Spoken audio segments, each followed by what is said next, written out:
ஆண்டவராகிய இயேசு கிறிஸ்துவின் நாமத்தில் கிராஸ் டிவி நேயர்களாகிய உங்கள் அனைவருக்கும் என் அன்பின் வாழ்த்துதலை தெரிவித்துக் கொள்கின்றேன். மங்கையர் நேரம் என்ற இந்த நிகழ்ச்சியின் மூலமாய் இந்த நாளிலும் கூட உங்களை சந்திப்பதில் மிகுந்த மகிழ்ச்சி அடைகின்றேன். என் தேவனாகிய கர்த்தர் தாமே இந்த நாள் நிகழ்ச்சியையும் நமக்கு ஆசீர்வாதமாக்கி தரும்படியாய் நம்மையும் இந்த நிகழ்ச்சியையும் ஆண்டுடைய கரத்திலே ஒப்பு கொடுத்து ஜெபிப்போமா. தகப்பனே, இதோ இந்த வேளையிலும் உம்முடைய பிள்ளைகளாகிய நாங்கள் வந்து நிற்கிறோம் ஐயா. எங்களுக்கு ஆறுதல் தரும் வார்த்தை உம்மிடத்தில்தான் உண்டு. எங்களுக்கு ஆசீர்வாதம் தரும் வார்த்தை உம்மிடத்தில்தான் உண்டு ஆண்டவரே. வேறு யாரிடத்தில் போவோம் அப்பா? வாழ்வு தரும் வார்த்தை உம்மிடத்தில் அல்லவோ உள்ளது. ஆகவே தான் நாங்கள் உம்மை தேடி வந்திருக்கிறோம் சுவாமி. என் தேவனாகிய கர்த்தர் உம்முடைய பிள்ளைகளாகிய எங்கள் மீது வைத்திருக்கிற அன்பு எத்தனை பெரியது.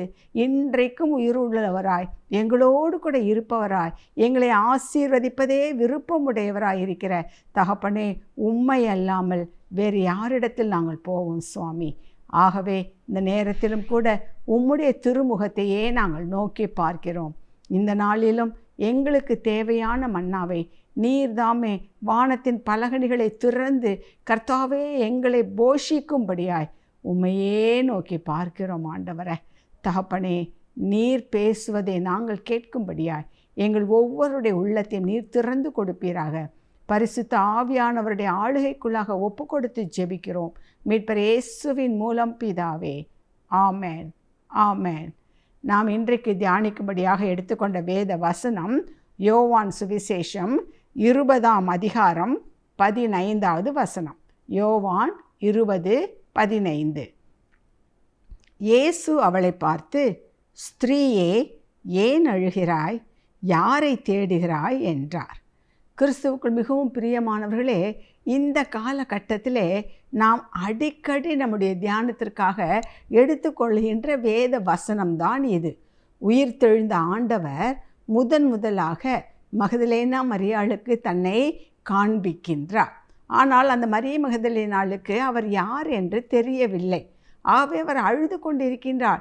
இதோ இயேசுவை வைத்த இடத்தில் அவரை காணவில்லையே, கல்லறை காலியாக இருக்கின்றதே, அவரை வைத்த இடத்தில் அவருடைய சரீரத்திற்கு பதிலாக 2 தூதர்கள் இருக்கின்றார்களே. அவர்கள் கேட்கின்றார்கள். 13வது வசனம் 20ஆம் அதிகாரம் 13. அவர்களை அவளை நோக்கி, ஸ்திரீயே, ஏன் அழுகிறாய் என்றார்கள். அதற்கு அவள், என் ஆண்டவரை எடுத்து கொண்டு போய்விட்டார்கள், அவரை வைத்த இடம் எனக்கு தெரியவில்லை என்றார். அவைகளை சொல்லி பின்னாக திரும்பி இயேசு நிற்கிறதை கண்டாள். ஆனால் அவரை இயேசு என்று அறியாதிருந்தாள். ஆகவே இயேசு அவளை பார்த்து, இப்படிப்பட்டதான ஒரு சூழ்நிலையில் தான் இயேசு அவளை பார்த்து கேட்கின்றார், ஸ்திரீயே, ஏன் அழுகிறாய்? யாரை தேடுகிறாய் என்றார். கிறிஸ்துவுக்குள் பிரியமானவர்களே, இந்த இடத்துல அவள் மரியாள் என்று தெரியும். ஆனால் மரியாளே என்று அழைக்கவில்லை, ஸ்திரீயே என்று அழைக்கின்றார். இந்த புதிய ஏற்பாட்டு பகுதியில் நாம் பார்த்தோம் என்று சொன்னால், ஆண்டவர் பல இடங்களிலே பல சூழ்நிலைகளிலே பல வகையான பெண்களை பார்த்து ஸ்திரீயே, ஸ்திரீயே என்று சொல்லி அழைப்பதை நாம் பார்க்கலாம். நாம் அதை ஆராய்ந்து பார்ப்போம் என்றால், அந்த வேத ஆராய்ச்சியாளர்கள் சொல்லுகின்ற ஒரு காரியம், இந்த 4 சுவிசேஷங்களில் ஆண்டவராய் இயேசு கிறிஸ்து 7 தடவை ஸ்திரீயே என்று அழைத்திருக்கின்றார். அதற்கு ஒரு நோக்கம் உண்டு. எதுவுமே நோக்கம் இல்லாமல் எந்த காரியமும் இந்த வேதாகமத்திலே கொடுக்கப்படவில்லை. ஸ்திரீயே, ஸ்திரீயே, ஸ்திரீயே என்று ஒரே பெண்ணை அல்ல, பல பெண்களை பல வகையான சூழ்நிலைகளிலே இயேசு அழைக்கிறார். கிறிஸ்துவுக்குள் பிரியமானவர்களே, இன்றைக்கும் கூட இந்த மங்கையர் நேரம்னு சொல்கிறோம். நம்மை பார்த்து, பெண்களாகிய நம்மை பார்த்து இன்றைக்கு ஆண்டவர் சொல்கிறார், நீங்கள் ஒவ்வொருவரும் ஒவ்வொரு வகையான சூழ்நிலைகளிலே இருக்கின்றீர்கள். உங்களுடைய சூழ்நிலைக்கு ஏற்ற வார்த்தைகளை அருளும்படிக்காக இயேசு இன்றைக்கு நமக்கு மத்தியிலே வந்திருக்கின்றார். அதைத்தான் நாம் இன்றைக்கு பார்க்க போகின்றோம். இந்த முதலாவதாக ஆண்டவர் ஸ்திரீயே என்று அழைத்ததை எங்கே பார்க்கின்றோம்? யோவான் சுவிசேஷம் 2ஆம் அதிகாரம் 4வது வசனத்திலே இவ்விதமாய் பார்க்கின்றோம். யோவான் சுவிசேஷம் 2ஆம் அதிகாரம் 4வது வசனம். அதற்கு இயேசு, ஸ்திரீயே, எனக்கும் உனக்கும் என்ன? என் வேளை இன்னும் வரவில்லை என்றார். என் வேளை இன்னும் வரவில்லை என்றார். இந்த சம்பவம் நடந்த இடம் எது? கானாவூர் திருமணம். அந்த திருமணத்திலே திராட்சை ரசம் குறைவுபட்டது. அதை அறிந்த மரியாள் தன் மகனாகிய இயேசுவிடம் வந்து சொல்லுகின்றார், அவர்களுக்கு திராட்சை ரசம் குறைந்து போய்விட்டது, திராட்சை ரசம் இல்லை என்று சொல்லி இயேசுவிடம் சொல்லுகின்றார்கள். அப்பொழுதுதான் இயேசு சொல்கிறார், ஸ்திரீயே, உனக்கும் எனக்கும் என்ன? ஸ்திரீயே, எனக்கும் உனக்கும் என்ன? என் வேளை இன்னும் வரவில்லை என்றார். ஆண்டவர் இயேசு கிறிஸ்துக்கு தெரியும், ஒரு திருமண வீட்டிலே அந்த காலகட்டத்திலே யூத வழக்கத்தின் பிரகாரமாக இந்த திராட்சை ரசம் என்பது எவ்வளவு முக்கியத்துவம் வாய்ந்தது என்று சொல்லி. ஆக அப்படிப்பட்ட முக்கியத்துவம் வாய்ந்த ஒரு காரியம் குறைவுபட்டது. அங்கே இல்லை, குறைவுபட்டதில்லை, அங்கே தீர்ந்து போய்விட்டது. அப்பொழுது அந்த திருமண வீட்டாருடைய மனநிலையை சற்று யோசித்து பாருங்கள், எப்படி இருக்கும்? திருமணத்திற்கென்று அழைத்து விட்டு பாதி பேருக்கு சாப்பாடு போட்ட உடனே சாப்பாடு தீர்ந்து விட்டது என்றால் அந்த இடம் எப்படிப்பட்டதாக இருக்கும்? அந்த வீட்டாருக்கு மனநிலை எப்படிப்பட்டதாக இருக்கும்? சற்று யோசித்து பாருங்கள்.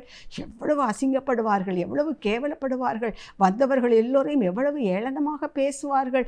திடீரென்று இன்னும் அவ்வளோ பேருக்கு சமைக்க வேண்டும் என்று சொன்னால் என்ன செய்வது? திக்குமுக்காடி போய் விடுவார்கள் அல்லவா? அதே போல தான் இந்த திருமண வீட்டிலும் அப்படி நடந்தது. அப்படியான ஒரு சூழ்நிலை ஏற்பட்டது. அப்படியாக ஏற்பட்ட பொழுது அது அப்படி இருக்கும் என்று தெரியும், அதோடைய முக்கியத்துவம் என்ன என்று தெரியும், சூழ்நிலை என்னவென்று தெரியும். ஆனாலும் இயேசு என்ன சொல்லுகின்றார்? என் வேளை இன்னும் வரவில்லை. ஆனால் வேளை இன்னும் வரவில்லை என்று சொன்னவர் அது அப்படி இருக்கட்டும் என்று விட்டுவிட்டாரா? தொடர்ந்து வாசித்து பார்ப்போம் என்று சொன்னால் மரியாள் சொல்கிறார், அவர் என்ன சொல்கிறாரோ அதை செய்யுங்கள் என்று சொல்லிவிட்டு அவர்கள் சென்று விட்டார்கள். பிறகு இயேசு அந்த வேலைக்காரர்களிடம் கட்டளையிடுகின்றார், அந்த 6 கற்சாடிகளிலும் தண்ணீரை நிரப்புங்கள் என்று சொல்லுகின்றார். தண்ணீரை நிரப்புகின்றார்கள். பிறகு அந்த பந்தி விசாரிப்புக்காரனிடம் அதை மொன்று கொண்டு போய் கொடுங்கள் என்கின்றார். அப்படியாக கொடுத்த பொழுது வெறுமனே இருந்த ருசி இல்லாத, மதிப்பில்லாத ஒரு தண்ணீர் மிகவும் ருசியுள்ள, மதிப்பு வாய்ந்த, அவ்வளவு உயர்தரமான திராட்சை ரசமாக மாறியது என்று சொல்லி நாம் பார்க்கின்றோம். இது நமக்கு தெரிந்த ஒரு சம்பவம் தான். இதில் நாம் கவனிக்க வேண்டியது என்ன? குறைவுபட்டது என்று சொல்லும் பொழுது இயேசுவிடம் வந்து அந்த விண்ணப்பம் வைக்கப்பட்டது. அந்த விண்ணப்பம் வைத்த உடனேயே அவர் அதை செய்தார் என்றால் கிடையாது. ஏனென்றால் வேதத்திலே பார்க்கின்ற ஒவ்வொன்றிற்கும் ஒவ்வொரு காலம் உண்டு. நடுவதற்கு ஒரு காலம் உண்டு, பிடுங்குவதற்கு ஒரு காலம் உண்டு, அழுவதற்கு ஒரு காலம் உண்டு, சிரிப்பதற்கு ஒரு காலம் உண்டு. ஒவ்வொன்றுக்கும் ஒவ்வொரு காலம் உண்டு. ஒவ்வொன்றையும் அதன் காலத்தில் நேர்த்தியாய் செய்கிற கர்த்தர். கிறிஸ்துவுக்குள் பிரியமானவர்களே, அதே நமக்கு இன்றைக்கு ஆண்டவர் ஒரு காரியத்தை படிப்பிக்க விரும்புகின்றார். நம்மிலும் அநேக தேவைகளோடு இருப்போம். பல காரியங்களுக்காக நாம் ஜெபித்து கொண்டிருப்போம், நம்முடைய விண்ணப்பங்களை வைத்து கொண்டு இருப்போம். திருமணமாகி இத்தனை ஆண்டுகளாகிவிட்டதே, குழந்தை பாக்கியம் இல்லையே, ஆண்டவர்கிட்ட ஜெபித்து கொண்டிருப்போம்.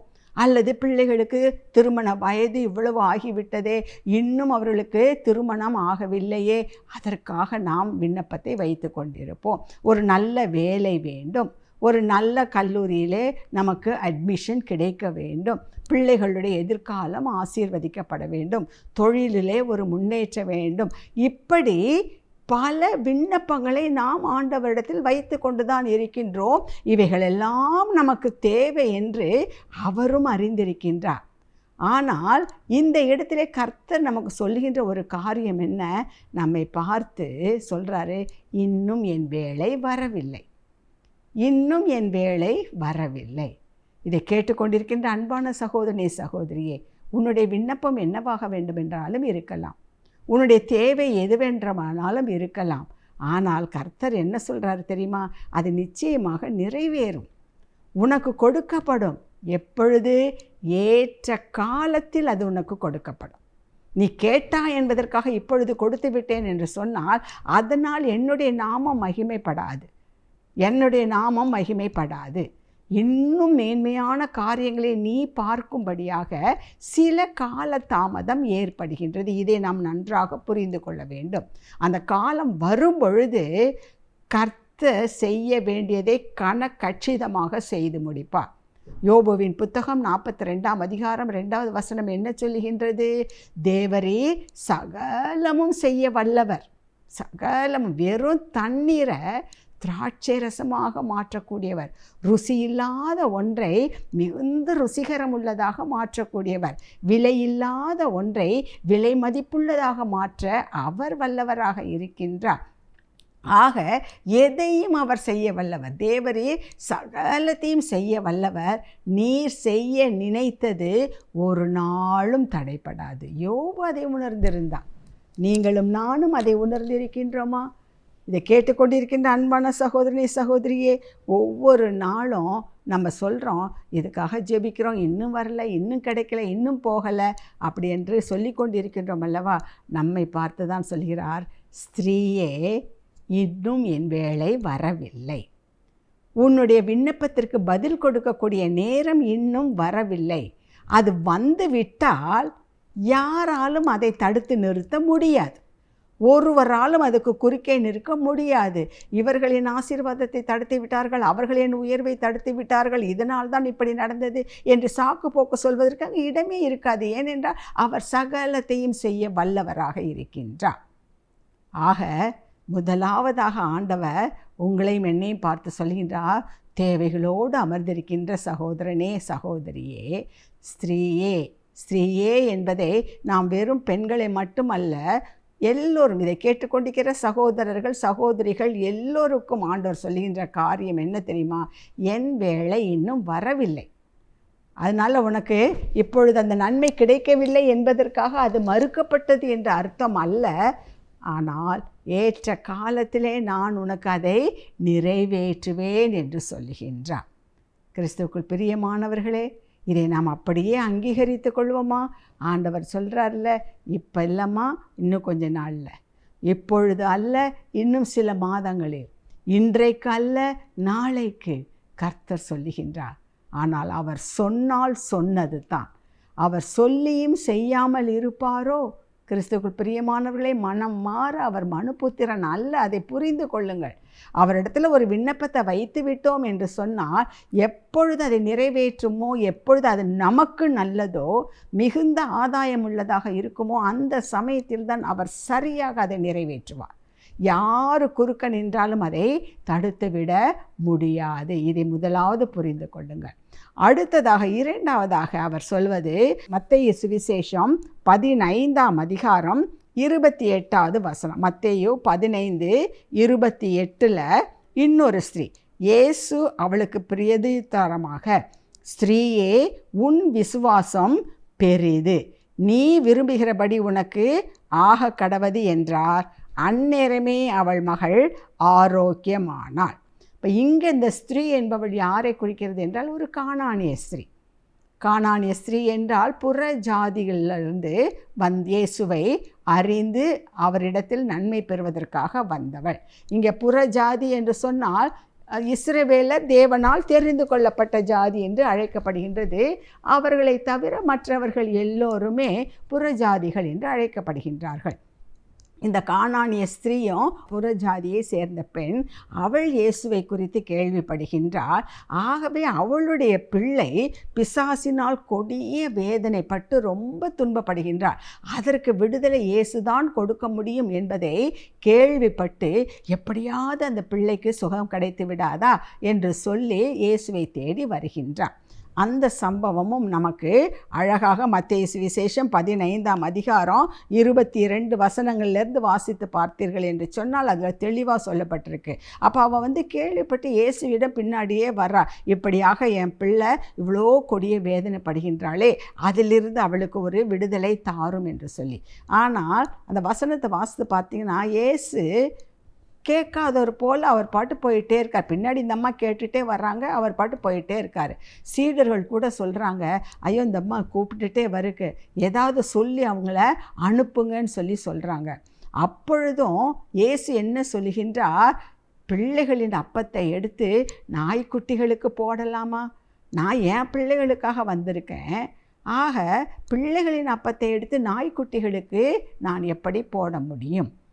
உடனே அந்த ஸ்திரீ என்ன செய்கிறா? ஆண்டவருக்கு முன்பதாக வந்து, ஆண்டவரே, நீங்கள் சொல்கிறது 100க்கு 100 உண்மைதான். பிள்ளையுடைய அப்பத்தை எடுத்து நாய்க்குட்டிக்கு போட மாட்டாங்க.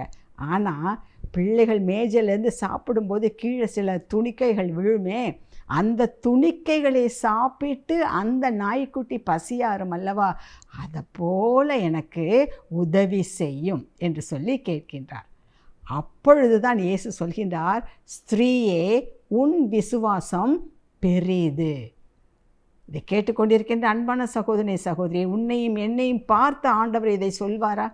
அந்த கானானிய ஸ்திரீயினுடைய நிலைமையில் நம்ம வைத்து பார்ப்போம். நம்ம கேட்டுகிட்டே இருக்கோம், ஒன்றுமே நடக்கலை. நாம் ஜெபிக்க எல்லாமே நெகட்டிவாக நடந்துகிட்ருக்கு. அப்போ நம்ம என்ன சொல்கிறோம்? எவ்வளவு ஜெபிக்கிறோம், எவ்வளவு எத்தனை காலம் நாங்கள் காத்திருக்கிறோம், ஒன்றுமே நடக்க மாட்டேங்குதே. சோர்ந்து போய் விடுகின்றோம், மனமடிவாகி விடுகின்றோம், பின்மாற்றம் அடைந்து விடுகின்றோம். நமக்கு ஒரு முன் உதாரணமாக இருக்க வேண்டும் என்பதற்காகத்தான் இந்த கானானிய ஸ்திரீயிடம் இயேசு அப்படி நடந்து கொண்டார். அவர் ஒன்றும் கல் நெஞ்சக்காரர் அல்ல, அவர் ஒன்றும் பட்சபாதம் பார்ப்பவர் அல்ல. எல்லோரும் அவருடைய பிள்ளைகள் தான். ஆனால் ஏன் அவர் அப்படி கேட்காதவர் போல, என் பிள்ளைகளுக்குள்ளதை நாய்க்குட்டிக்கு எப்படி, எதற்காக சொன்னார் என்றால், அந்த ஸ்திரீயினுடைய உள்ளத்தில் உள்ள விசுவாசம் எவ்வளவு பெரிது என்பதை நீங்களும் நானும் தெரிந்து கொள்ள வேண்டும் என்பதற்காக. கானானிய ஸ்திரீ இயேசுவை பற்றி கேள்விப்பட்டு வந்தால் கூட இல்லை, அவர் செய்ததை பார்க்கல, எல்லாம் எதுவுமே தெரியாது. ஆனால் அவரை குறித்து கேள்விப்படுகின்றார். எனவே அவர் மீது விசுவாசம் வைத்து வருகின்றார்.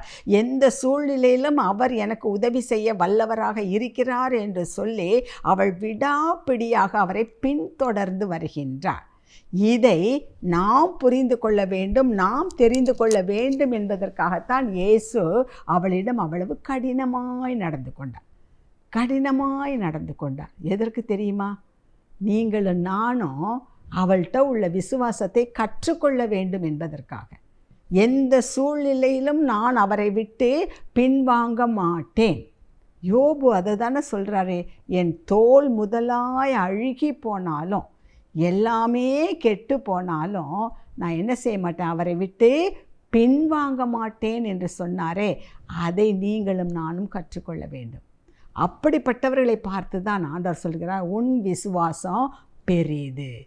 கிறிஸ்துவுக்குள் பிரியமானவர்களே, நீங்கள் சோர்ந்து போன மனமுடையவர்களாக இருக்கின்றீர்களா? அல்லது எப்படி ஆகிவிட்டது என்று மனம் உடைந்த நிலைமையில் இருக்கின்றீர்களா? ஏன் எனக்கு இப்படி என்ற கேள்வி கேட்டுக்கொண்டு இருக்கின்றீர்களா? நமக்காகத்தான் இந்த ஸ்திரீயை பார்த்து சொல்கின்றார், ஸ்திரீயே, உன் விசுவாசம் பெரிது. என்ன சூழ்நிலை வந்தாலும், என்ன கடினமான காரியம் வந்தாலும், எவ்வளவு எதிர்மறையான சூழ்நிலைகள் ஏற்பட்டாலும், நீ என்னையே பின்தொடர்ந்து வந்து நான் உனக்கு உதவி செய்தேன் என்று வருகின்றாயே, இந்த விசுவாசம்தான் பெரிது. எதிர்மறையான சூழ்நிலைகளிலும் கர்த்தர் எனக்கு உதவி செய்ய வல்லவர், கட்டாயமாக செய்வார் என்று நம்பி வந்தாயே, அந்த விசுவாசம் பெரிது. அதைத்தான் சொல்கிறார் ஆண்டவர். ஸ்திரீயே, உன் விசுவாசம் பெரிது. நம்ம நினைக்கலாம், நமக்கு இன்னும் நடக்கலை. ஆண்டவர் முதல்ல கானா ஒரு திருமணத்தில் மரியாளிடம் சொல்கின்றார், என் வேலை இன்னும் வரவில்லை. அப்போ நம்ம நினைக்கலாம், சரி, ஆண்டவருடைய வேலை இன்னும் வரலை. ஆனால் இன்னும் எவ்வளோ நாளைக்கு வரலை, இன்னும் ஏன் வரலை, எப்போ வரும், இப்படியாக அங்கலாய்க்கிறோம் அல்லவா? நமக்கு உதாரணமாகத்தான் இந்த ஸ்திரீயை ஆண்டவர் நமக்காகவே அதை இந்த சம்பவத்தை அனுமதித்திருக்கின்றார். நம்மளை பார்த்து சொல்கிறார், உன் விசுவாசம் பெரிது. எப்போ வந்தாலும் சரி ஆண்டவரை, உங்களை தவிர வேறு யாராலும் இதை செய்ய முடியாது, இந்த வியாதியை சுகமாக்க முடியாது, இந்த பலவீனத்திலேருந்து என்னை எடுக்க முடியாது, ஒரு நல்ல வேலையை யாராலும் கொடுக்க முடியாது, என் குடும்பத்தை ஆசீர்வதிக்க முடியாது, நீங்கள் தான்ப்பா, எப்போ செய்கிறீங்களோ செய்யுங்க என்று சொல்லி இருக்கின்றோம் அல்லவா? நம்மை பார்த்து தான் சொல்கிறார், உன் விசுவாசம் பெரிது. இதைத்தான் கர்த்தர் இன்றைக்கு உங்களிடமும் என்னிடமும் எதிர்பார்க்கின்றார். கிறிஸ்துவுக்குள் பிரியமானவர்களே, என் வேலை இன்னும் வரவில்லை, ஏற்ற வேலை வரும்பொழுது கண்டிப்பாக கர்த்தர் நம்மை உயர்த்துவார். கால தாமதம் ஆகலாம், ஆனாலும் அவரை பெண் தொடர்ந்து செல்லும் பொழுது விசுவாசத்தை கனப்படுத்துகிற ஆண்டவர். உன் விசுவாசம், நீ விசுவாசித்தபடியே உனக்கு ஆக கடவது என்று சொல்லுகின்றார். விசுவாசத்தை கனப்படுத்துகிற ஆண்டவர். விசுவாசம் இல்லாமல் தேவனிடத்தில் பிரியமாயிருப்பது கூடாத காரியம். ஆக இங்கே தேவன் இந்த கானா ஒரு ஸ்திரீயின் மூலமாக நமக்கு சொல்கின்றார், ஸ்திரீயே உன் விசுவாசம் பெரியது. இவ்வளோ கஷ்டத்திலும், இவ்வளோ துன்பத்திலும், இவ்வளவு இழப்புக்கு மத்தியிலும் நீ என்ன தேடுற இல்லையா? உன் பிரச்சனைக்கு முடிவு என்கிட்ட தான் உண்டு என்று என்னையே பார்த்து கொண்டிருக்கிறாய் அல்லவா? உன் விசுவாசம் பெரியது. அடுத்ததாக இன்னும் 3வது ஒரு காரியம் பார்க்கின்றோம். யோவான் சுவிசேஷம் 4ஆம் அதிகாரம் 21வது வசனத்தில் ஒரு ஸ்திரீயை பார்த்து ஆண்டவர் சொல்கின்றார். யோவான் 4:21.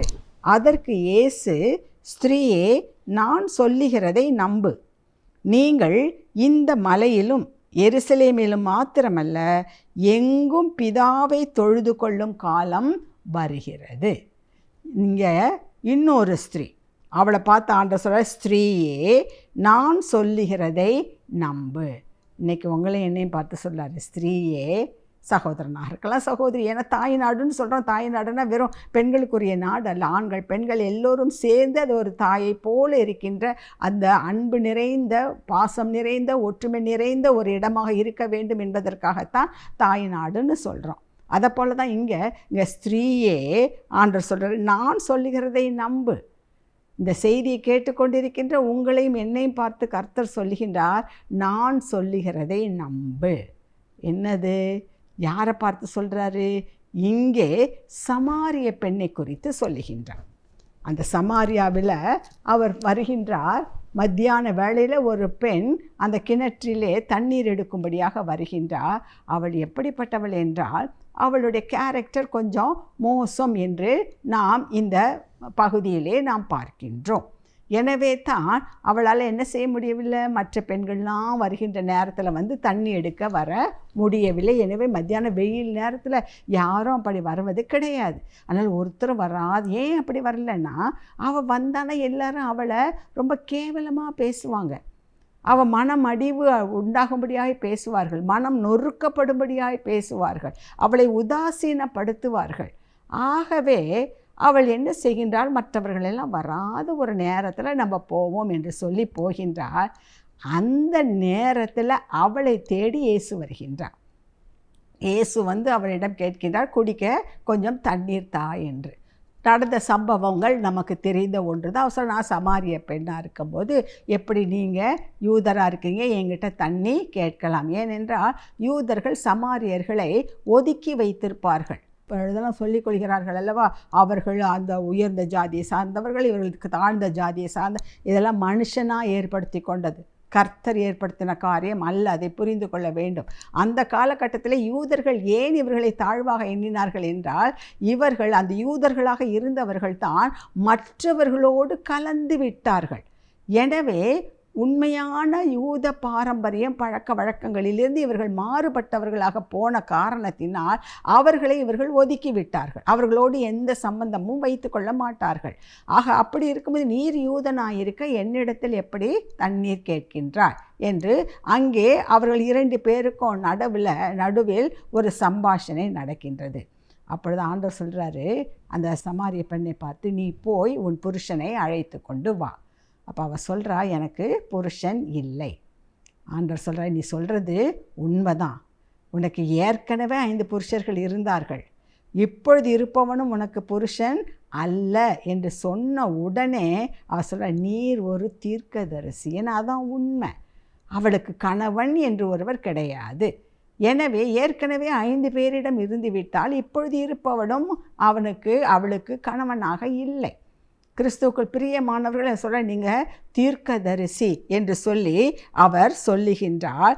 அப்பொழுது அந்த ஸ்திரீ அவரை நோக்கி, ஆண்டவரே, நீர் தீர்க்கதரிசி என்று காண்கிறேன். அதுக்கு தான் இயேசு பதில் சொல்கிறாரு. யோவான் 4:20 எங்கள் பிதாக்கள் இந்த மலையிலே தொழுது கொண்டு வந்தார்கள், நீங்கள் எருசலேமில் இருக்கிற ஸ்தலத்திலே தொழுது கொள்ள வேண்டும் என்கிறீர்களே என்றார். அதற்கு இயேசு, ஸ்திரீயே, நான் சொல்லுகிறதை நம்பு. நீங்கள் இந்த மலையிலும் எருசலேமிலும் மாத்திரமல்ல, எங்கும் பிதாவை தொழுது கொள்ளும் காலம் வரும் என்று சொல்லுகின்றார். இங்கே அவர் சொன்ன உடனே சொல்கிறார், உண்மையிலே நீர் ஒரு தீர்க்கதரிசி தான், ஆனால் நீங்கள் என்ன சொல்கிறீங்க, நாங்கள்லாம் எங்களுடைய பழக்கத்தின் பிரகாரம் இந்த மலையில் தான் நாங்கள் தொழுது கொள்வோம், எங்கள் பிதாக்கள் எல்லாம் அங்கே தான் தொழுது கொண்டாங்க, எனவே நாங்களும் இங்கே தான் தொழுது கொள்ளுவோம் என்று சொல்லும் பொழுது சொல்கிறாரு, எங்கும் பிதாவை எங்கும் தொழுது கொள்ளும் காலம் வரும். ஸ்ரீயே, நான் சொல்லுவதை நம்பு.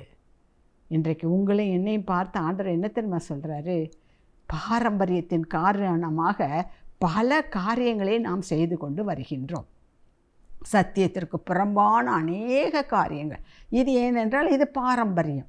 ஒரு வீடு கட்ட வேண்டும் என்றால், ஒரு திருமணம் நடக்க வேண்டும் என்றால், நல்ல நாளை பார்ப்பது, நாட்கள் பார்ப்பது, சடங்காச்சாரங்களை பார்ப்பது, இப்படியாக இது எங்கள் பாரம்பரியம். எங்கள் முன்னோர்கள் செய்தார்கள், ஆகவே நாங்களும் செய்து கொண்டு வருகின்றோம்.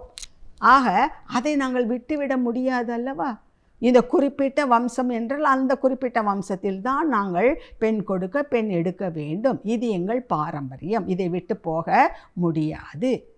ஆண்டவர் என்ன சொல்கிறாரு, இங்கே மட்டும் இல்லைம்மா, எங்கும் தொழுது கொள்ள சொல்கிற. இந்த மலையில் தான் எங்கள் முன்னோர்கள் தொழுது கொண்டார்கள், ஆகவே நாங்களும் இங்கே தான் தொழுது கொள்ள வேண்டும் என்று சொன்ன பொழுது தான் ஆண்டவர், இது மட்டும் இல்லை, எருசலேமில் எங்கும் தொழுது கொள்ளும் காலம் வரும். ஆவியோடும் உண்மையோடும் தொழுது கொள்கின்ற காலத்திலே நாம் இருக்கின்றோம். ஏதோ பழக்கத்தின் காரணமாக, பாரம்பரியத்தின் காரணமாக பல காரியங்களை செய்து கொண்டு இருக்கின்றோமே. நம்மை பார்த்து ஆண்டவர் என்ன சொல்லுகின்றார் தெரியுமா? நான் சொல்லுகிறதை நம்பு. ஸ்திரீயே, நான் சொல்லுகிறதை நம்பு. உன்னுடைய பாரம்பரியமோ, உன்னுடைய பழக்க வழக்கமோ, உன்னுடைய பக்தி முயற்சியோ உன்னை பரலோகத்திற்கு கொண்டு செல்லாது. உன்னை பரலோகத்திற்கு கொண்டு செல்ல, உன்னுடைய பரிசுத்த வாழ்க்கை ஒன்று தான் உன்னை பரலோகத்திற்கு எடுத்து செல்லும். ஆண்டவர் இன்றைக்கு அதை தான் நம்ம பார்த்து சொல்லி கொண்டு இருக்கின்றார். நீங்கள் நினச்சிட்ருக்கீங்க, நாங்கள் இப்படி ஒழுங்காக ஞாயிற்றுக்கிழமை ஆராதனைக்கு போகின்றோம், நாங்கள் அப்படி ஆவில் நிறைகின்றோம், அதை செய்கின்றோம், இதெல்லாம் நல்லது, மிக மிக நல்லது. ஆனால் அவைகள் என்ன செய்ய வேண்டும்? நம்மை ஆண்டவருக்கு நேராய் வழி நடத்த வேண்டும், அவருக்கு நேராய் நம்மை கொண்டு போக வேண்டும். அது அல்லாமல் நாம் செய்கின்ற எல்லா காரியமும் வீணாக இருக்கிறது. பரிசுத்தம் இல்லாமல் ஒருவனும் தேவனை தரிசிக்க முடியாது பிரியமானவர்களே. ஆகவே இன்றைக்கு ஆண்டவர் நம்மை பார்த்து சொல்கின்ற ஒரு காரியம் என்ன தெரியுமா? உங்கள் பாரம்பரியங்கள் அல்ல, உங்களுடைய பழக்க வழக்கங்கள் அல்ல, ஆவியானவரால் நடத்தப்படுகிறவர்கள் மாத்திரமே பரிசுத்தம் அடைய முடியும், பரலோகம் செல்ல முடியும். ஏனென்று சொன்னால் கர்த்தர் ஆவியாயும் உண்மையாயும் இருக்கிறார். அவரை ஆவியோடும் உண்மையோடும் தொழுது கொள்கிறவர்கள் மாத்திரம்தான் பரலோகம் செல்ல முடியும். நாம் எப்படி இருக்கின்றோம்? சடங்காச்சார கிறிஸ்தவர்களாக இருக்கின்றோமா? அல்லது பண்டிகை கிறிஸ்தவர்களாக இருக்கின்றோமா? அல்லது பாரம்பரிய கிறிஸ்தவர்களாக இருக்கின்றோமா? அல்ல, ஆவியானவரால் நடத்தப்படுகிறவர்களாக நாம் இருக்க வேண்டும். இது கிருபையின் காலம், ஆவியானவருடைய காலம். ஆகவே ஆவியின் அபிஷேகத்தை பெற்று அவருடைய வழி நடத்துதலின்படி நடக்கிறவன் எவனோ அவன் தான் பரலோகத்தினுடைய புத்திரனாக மாற முடியும். ஸ்ரீயே, நான் சொல்லுவதை நம்பு. ஆண்டவர் இப்போ உங்களை என்னை பார்த்து அதான் சொல்கிறாரு, நீயா உன்னை நினச்சிட்டு, நீயா ஒரு கணக்கு போட்டுட்டு, நான் இப்படிலாம் இருக்கிறேன், நான் ரொம்ப பரிசுத்தவான் என்று நினைத்து வீணான கற்பனை பண்ணிக்கொண்டு உன்னை நீயே ஏமாற்றிக்கொள்ளாதே என்று சொல்லி நம்மை பார்த்து ஆண்டவர் சொல்கின்றார். ஏன்னு இந்த ஸ்திரீயை தான் சொன்னாங்க, இந்த மலையில் தானே தொழுது கொண்டாங்க, எங்கள் முன்னோர்கள் இங்கே தானே தொழுது கொண்டாங்க, நீங்கள் என்ன அங்கெல்லாம் எருசலேமிலெல்லாம் தொழுது கொள்கிற காலம் வரும், எல்லா இடத்துலையும் தொழுது கொள்ளும் காலம் வரும் என்று சொல்கிறீர்களே, அது எப்படி என்று கேட்ட பொழுது தான் இயேசு சொல்கிறார், ஸ்திரீயே, நான் சொல்லுவதை நம்பு. கர்த்தர் நமக்கு என்ன சொல்லுகின்றாரோ அதை நாம் ஏற்றுக்கொள்வோம். அதற்காகத்தான் பைபிளை படிங்கன்னு சொல்கிறோம், அதற்காகத்தான் வேதத்தை தியானிங்கள் என்று சொல்கின்றோம். ஏன்னா இந்த வேதம் ஒன்றுதான் நாம் நடக்க வேண்டிய வழியை நமக்கு காட்டுகின்ற, பாதை காட்டுகின்ற கண்ணாடியாக இருக்கின்றது. ஒளியாக இருக்கின்றது. கிறிஸ்துவுக்குள் பிரியமானவர்களே, எனவே ஆண்டவர் இன்றைக்கு இந்த ஸ்திரீகளுக்கு சொல்வதன் மூலமாய் நமக்கு சொல்லுகின்ற ஒரு காரியம் என்ன தெரியுமா? எதை குறித்தும் கவலைப்பட்டு கொண்டு இருந்தீர்கள் என்று சொன்னால், ஏன் கேட்கவில்லை என்று சொன்னால், அவர் சொல்கிறார், ஸ்திரீயே, என் வேலை இன்னும் வரவில்லை. அப்போ நீங்கள் சொல்லலாம், சரி ஆண்டவரே, உங்கள் வேலை வரும்பொழுது நிச்சயமாக நீங்கள் நிறைவேற்றுவீங்கன்னு நான் நம்புகிறேன் ஆண்டவரே என்று நீங்கள் சொல்லும் பொழுது ஆண்டவர் சொல்கிறாரு, ஸ்திரீயே, உன் விசுவாசம் பெரிதுன்னு சொல்லி சந்தோஷப்படுகின்றார். அது மாத்திரம் அல்ல, அப்படி ஆண்டவரே, நான் சொல்லுவது, நான் நம்புவது, என்னுடைய விசுவாசம் பெரிதா என்று சொல்லும் பொழுது அவர் ஆண்டவர் சொல்கிறார், ஸ்திரீயே, நான் சொல்கிறத நம்பு, நான் சொல்கிறத நம்பு. இது யார் இதை ஏற்றுக்கொள்கின்றீர்களோ அவர்களுடைய வாழ்க்கையிலே இன்றைக்கு கர்த்தர் ஒரு பெரிய காரியத்தை செய்ய போகின்றார். உங்களுடைய வாழ்க்கையிலே ஒரு பெரிய காரியம், இந்த உலகம் தரக்கூடாத ஒரு சமாதானம் உங்களிலே குடிக்கொண்டிருக்கும். ஏனென்றால் ஆண்டவர் சொன்னால் சொன்னது தான். அவருக்குள் எல்லாம், இயேசு கிறிஸ்துவுக்குள் சகலமும், எல்லா வாக்குத்தத்தங்களும் ஆம் என்றும் ஆமேன் என்றும் இருக்கின்றதே.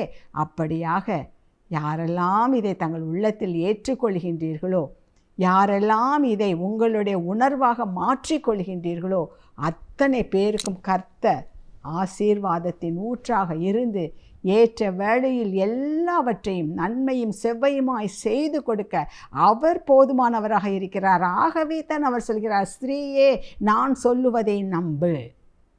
அவரை தவிர வேறு யாரமா நம்ம நம்ப போகிறோம்? அவரை தவிர நம்பிக்கைக்குரியவர்கள் வேறு யார் இருக்கின்றார்கள்? அவரை விட நமக்கு நல்லது செய்ய போகிறவர்கள் யார் இருக்கின்றார்கள்? எனவே இந்த வேளையில் ஆண்டவர்கிட்ட ஒப்பு கொடுத்து ஜெபிப்போமா? தகப்பனே, இதோ நீர் சொன்ன இந்த வாசனங்களின் பிரகாரம் நாங்கள் வாழ எங்களை அர்ப்பணிக்கிறோம் ஆண்டவரே என்று சொல்லி ஒப்பு கொடுத்து ஜெபிப்போமா? தகப்பனே, இதோ எங்களோடு நீர் இடைப்பட்டதற்காய் உமக்கு கோடா கோடி ஸ்தோத்திரங்கள் அப்பா. எவ்வளவாய் அலக்களிக்கப்பட்டு கொண்டிருந்தோம் சுவாமி.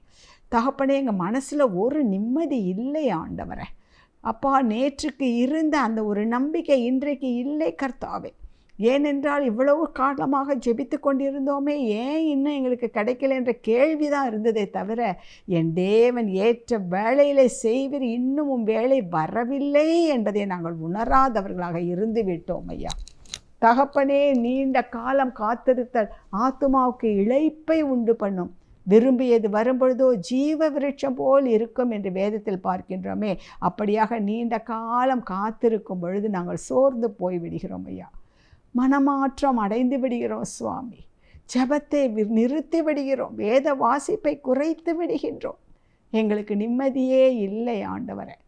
ஆகவே தான் அந்த கானானிய ஸ்திரீயை போல, எவ்வளவு தான் நீர் அலட்சியம் பண்ணுகிறவர் போல காணப்பட்டால், எவ்வளவு தான் நீர் ஆண்டவரை தகப்பனே எதிர்மறையான வினை ஆற்றுபவராக அவளுடைய கண்களுக்கு தோன்றின பொழுதிலும் அவள் அதை விடாமல் தொடர்ந்து உம்மை பற்றி கொண்டு, அப்படிப்பட்ட விசுவாசம் அதுதான் பெரியது என்று சொல்லி எங்களுக்கு காண்பித்தீரே அப்பா. அந்த கானானிய ஸ்திரீக்குள் இருந்த அந்த விசுவாசம் எங்கள் ஒவ்வொருவருக்குள்ளும் இந்த நாளிலே வரட்டும் ஐயா, வரட்டும். என் தேவன் எல்லாவற்றையும் பார்த்து கொள்வார், அவரால் முடியாத காரியம் ஒன்றுமே இல்லை என்று சொல்லி தகப்பனே உம்மை முற்றிலும் சார்ந்து கொள்ள கிருபை தாரும்.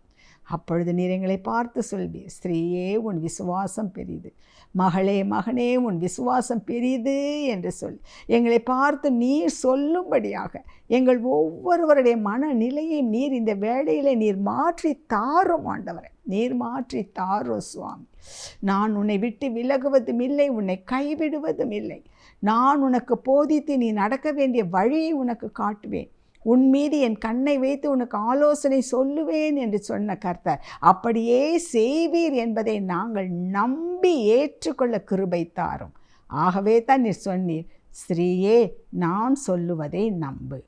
என்னை நோக்கி பார்த்தவர்கள் ஒரு பொழுதும் வெட்கப்பட்டு போவதே இல்லை, அவர்கள் முகங்கள் பிரகாசம் அடைந்தன என்று பார்க்கின்றோமே. அப்படிப்பட்ட ஒரு காரியம்தான் எங்கள் வாழ்க்கையிலும் நடக்கும் என்று சொல்லி தகப்பனே எங்கள் இருதயத்திற்குள் விசுவாசிக்க கிருபை தாரும்.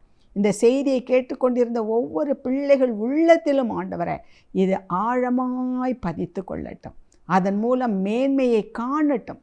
அவர்கள் குடும்பத்திலும் தகப்பனே, அவர்களுடைய தனிப்பட்ட வாழ்க்கையிலும், அவர்களுடைய தொழிலிலும் அவருடைய ஊழியத்திலும் ஒரு மேன்மையை காணும்படியாய் என் தேவனாகிய கர்த்தர் கிருபை பாராட்டுவீராக.